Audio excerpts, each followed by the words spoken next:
Después de 4 años esperando 3 años, I was waiting for you to give an interview, and you finally here you give me an interview. Because last time there was not possible. That was like 2016 last time you were here. Yes, that's correct. Yeah. Yeah, but you like me now, right? We can do this interview this time. Nice to meet you. Okay, so fans are crazy about having a new album. When is gonna come out? Gojira. When is gonna come out Gojira's new album? So I don't know when it's going to come out, but I know that we're working hard on it and we're putting our heart and soul into that album, and it's what we do, you know. We go on the road, play shows, and then we go in the studio and make an album. Okay. So there's not a lot of suspense. It's going to come out. Just be patient, okay?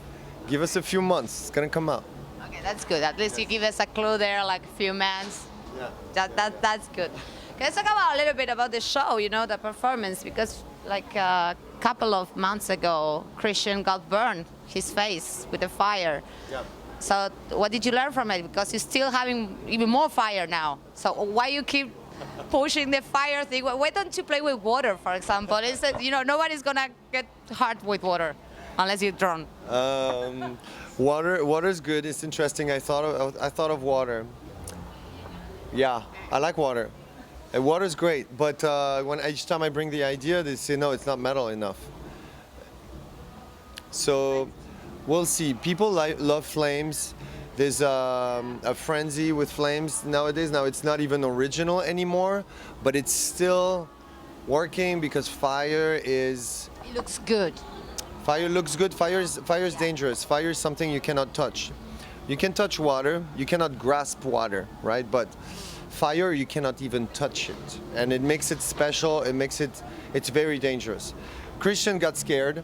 The flame came very, very close, so he got a little burnt, but he was fine. I also got burnt a few times. But that's the magic of fire. It's hot, it's dangerous, and people love danger. That's why they love metal. So, you know, we give them a little bit of that until we find another idea. You understand that usually in concerts it's like super hot for the people who's there, the audience. So if you throw water, it could be like a massive difference. Have you thought about that? Yeah. Ozzy did it.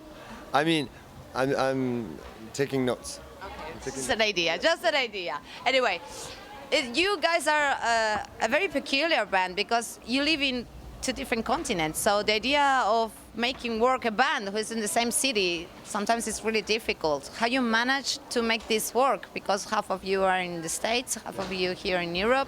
Yeah. How you organize? It became possible at some point when we were touring a lot anyway, and we didn't have time to rehearse between tours because we started to have families and have normal lives on the side. Plus, when you spend months with people in a tour bus and in small dressing rooms, and then at the customs all together, like we always together.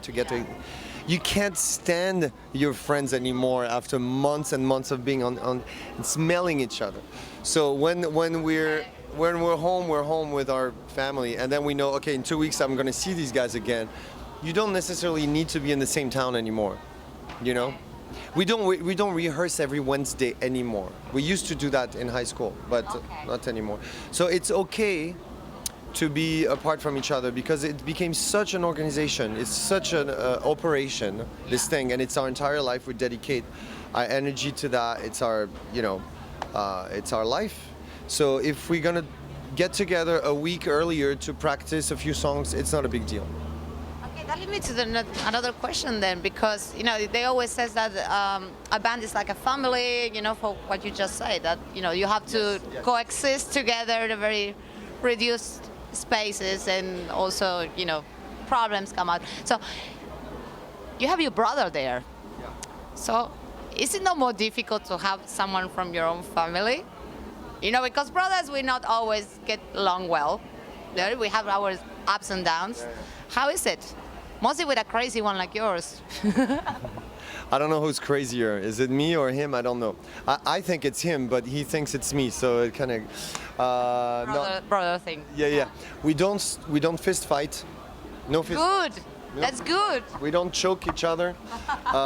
We argue. There's tensions and stuff, but we're brothers, and we're also the engine of the band because we write the songs. We work. We put our vision out there. The other guys also participate, of course, and we work together closely, especially live. But Mario and me, we have that tension, that friction that creates electricity and starts the engine. Okay. But the rest of the band and even the crew, it's true that there's a family vibe going on. A family is people that you're a unit with people and you don't necessarily choose them. You were born into a family and that's it. And unlike friends, oh, I'm your friend, oh, I don't like you anymore, you're not my friend anymore. And it's very difficult to find a crew and to find a proper sound guy and light guy and tour manager. And when you have the right people, that's it, they're good at that. So therefore you don't choose them for their human qualities, you choose them for their abilities to do a job. But being together all the time, we become like a family. It's true. There's a family vibe. When we go back on tour and we see all these bastards, they're gonna work with us and help us. We hug them. Ah, come here, you. And there is love. There is love. Yeah, absolutely. Talking about Mario. What happened with Evil Mario? I don't know if you're following them on Instagram. Mario used to have these crazy ideas on videos, very short videos. They were like a horror, silly movies with a spider, with a worm, and he stopped doing it. I used to love it. I used to laugh so hard with it. Mario is a very creative person. He's a little hyperactive too. He gets bored when he does nothing, so he needs to take pictures, do little movies, create things. I'm like that too actually, but maybe less on. I communicate less. He's very open to the world, and he's doing all these crazy things, and he's not scared to show his ugly face in Evil Mario. He's making all these horrible face, and he's. You can recognize him like with the hat and like. If you've never seen it, you have to watch it. I think he's brilliant, and I'm helping him a little bit to do Evil Mario. He's like, hey Joe, I think I'm gonna do another episode today. I'm like, oh boy. So it's going to be 5 hours of looking for stuff and preparing everything and even lights sometimes and then I film him with the phone and then he puts it together. Sometimes I help him with the sound. So we kind of work together on this thing. It's very, very, very tiring to do Evil Mario. And for him, after Evil Mario, he's exhausted. He becomes Evil Mario. His character just take over. Okay. He switches and becomes that thing, and then he needs to come back and warm up and do a show, and it's very, very tiring. So the question is gonna be back?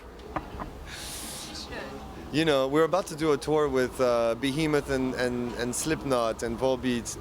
There's a lot of people to kill there, so we'll see. Maybe I know he mentioned maybe trying to kill a Slipknot guy. We'll see. Oh wow! I have to watch that. I have to see that. Anyway, last question. You just said that you're going on a tour with Slipknot.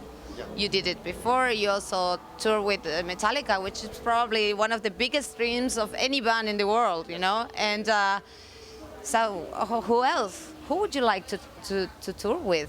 Because you already did with the huge names. Yeah. Well, there's a million bands that I like,